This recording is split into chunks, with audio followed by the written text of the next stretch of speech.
सोचिए, किसी बच्चे को दौरे की हालत में देखना कितना खौफनाक हो सकता है। ये वाकई एक होश उड़ा देने वाला लम्हा होता है। इस वक्त बेबसी का एहसास होना तो बिल्कुल फितरी बात है, लेकिन घबराने की ज़रूरत नहीं है। आज के इस तफसीली जायजे में हम हक़ाइक़ की रोशनी में एक ऐसा कदम ब कदम और वाज़े लाया अमल बताएंगे जो इस सारे डर और खौफ को मुकम्मल एतमाद में बदल देगा। बस एक बार ये समझ लें, फिर आप किसी भी हंगामी सूरत हाल में बिल्कुल दुरुस्त और महफूज कदम उठाने के काबिल हो जाएंगे। तो आइए जल्दी से देखते हैं कि हम किन चीज़ों पर बात करने वाले हैं। दिमागी तूफान को समझने से लेकर फौरी हिफाजती इक़दामात, वो गलतियां जो बिल्कुल नहीं करनी, इमरजेंसी दवा कैसे देनी है, एम्बुलेंस कब बुलानी है, और आखिर में दौरे के बाद की बहाली। ये तरतीबवार मालूमात आपको हंगामी सूरत-ए-हाल संभालने का एक वाज़ेह रास्ता दिखाएंगी। पहला हिस्सा, दिमाग के बरकी तूफानों को समझना और दौरों की बुनियादी वजूहात। अब जहन में ये सवाल तो ज़रूर आता है कि भाई, दौरे के दौरान आखिर होता क्या है। सच पूछें तो इस वाक़े के गिर्द जितना भी खौफ है, उसे ख़त्म करने के लिए पहले इस अमल को तिब्बी नुक्ता नज़र से समझना बेहद ज़रूरी है। तभी माहिरीन हमें बताते हैं कि दौरा दरअसल दिमाग में एक आर्जी और बेकाबू बरकी तूफान की तरह होता है। जी हाँ, एक इलेक्ट्रिकल स्टॉर्म। ये दिमागी सरगर्मी का एक अचानक धमाका होता है। इसकी वजह से जिस्म में कपकपाहट हो सकती है, पट्टे अकड़ सकते हैं, या शायद बच्चा बिल्कुल खला में घूरना शुरू कर दे। लेकिन यहाँ एक बहुत ही तसल्ली बख्श बात है, ज़्यादातर दौरे बहुत ही मुख्तसल होते हैं और ये खुद ब खुद मुकम्मल तौर पर रुक भी जाते हैं। दूसरा हिस्सा, फौरी हिफाजती इक़दामात, यानी आपका पहला रिस्पॉन्स क्या होना चाहिए। देखिए, जैसे ही दौरा शुरू होता है ना, तो शुरू के वो चंद सेकंड्स इंतहाई अहम होते हैं। उस वक्त आपको बहुत तेज़ और फैसलाकुन कदम उठाने हैं। और सबसे पहली चीज़ क्या है? आपका पुरसुकून रहना। आपका अपनी घबराहट पर काबू पाना ही बच्चे की हिफाजत की सबसे पहली कड़ी है। फिर बच्चे को किसी भी सख्त या तेज़ धार चीज़ से दूर करके हिफाजत यकीनी बनाएं और बिल्कुल फ़ौरन वक्त नोट करना शुरू कर दें। बच्चे की हिफाजत के लिए उसे रिकवरी पोजीशन में लाना एक लाइफ सेवर साबित होता है। जब हम बच्चे को नरमी से करवट दिलाकर पहलू के बल लेटाते हैं तो उससे होता यह है कि सांस की नाली बिल्कुल खुली रहती है। अगर मुंह में कोई रतूबत हो तो उसे बाहर निकलने का रास्ता मिल जाता है और सांस लेने का अमल महफूज रहता है। ये एक बहुत ही बुनियादी और ज़रूरी कदम है। सांस की नाली को मज़ीद महफूज बनाने के लिए अगर गर्दन के इर्द गिर्द कोई तंग कपड़ा, कॉलर या स्कार्फ है तो उसे फ़ौरन ढीला कर दें।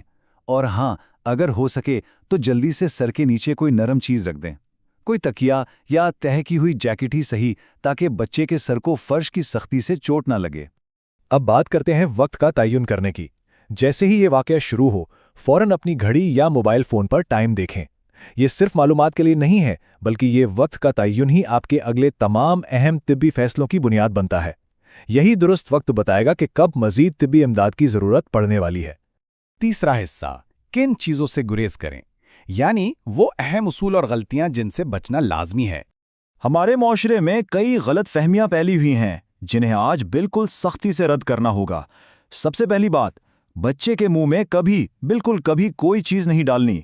ऐसा करने से दांत टूट सकते हैं या जबड़े को शदीद चोट लग सकती है।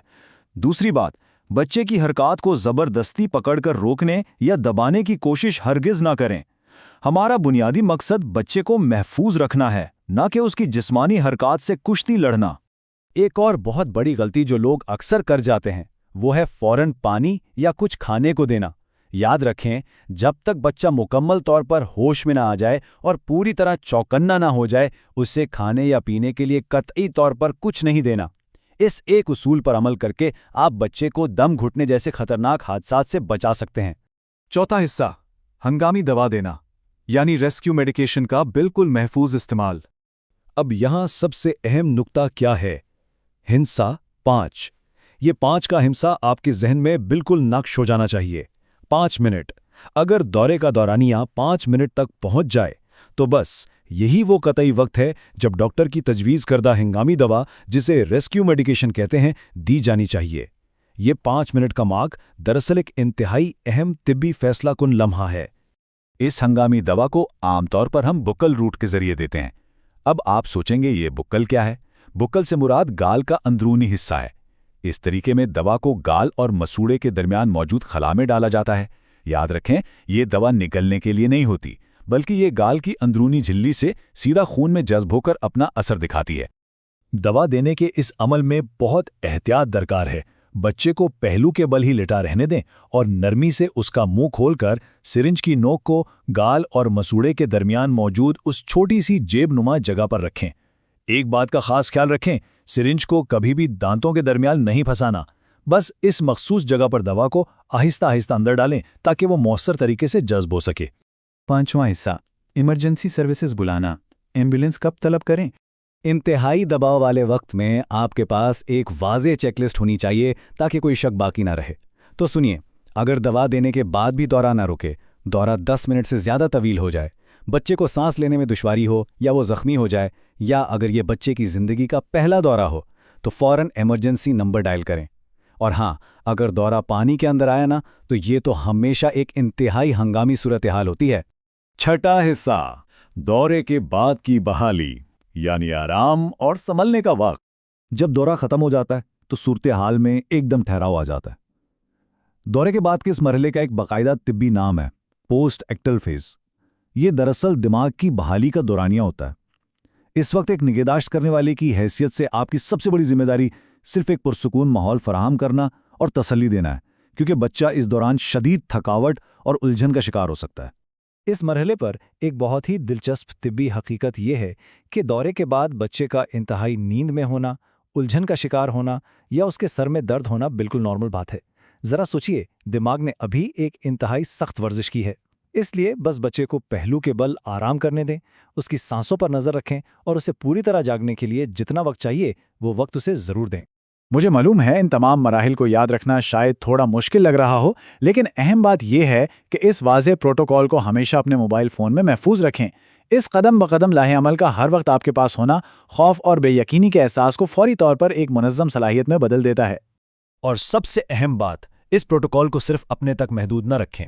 इस इमरजेंसी प्लान को असातिज़ा, दादा दादी और देखभाल करने वाले हर उस शख्स के साथ शेयर करें जो बच्चे के साथ होता है। इस तरह बच्चे के इर्द गिर्द हिफाजत का एक मुकम्मल और इंतहाई मजबूत दायरा बना लेते हैं। तो आखिर में मैं एक अहम सोच के साथ बात ख़त्म करूंगा। ज़रा सोचिए, ये कतई और मरहलावार खाका शेयर करने से किस तरह बच्चे की देखभाल करने वाली पूरी टीम का खौफ एक पुरसुकून और पुरएतमाद अमल में तब्दील हो सकता है। इल्म और तैयारी ही वो वाहिद ताकत हैं जो किसी भी हंगामी सूरत हाल में सबसे बड़ा फ़र्क पैदा करती हैं। और इस तफसीली जायजे का मकसद भी आपको यही ताकत और शऊर देना था। तो क्या आप आज ही अपना इमरजेंसी प्लान शेयर करने के लिए तैयार हैं?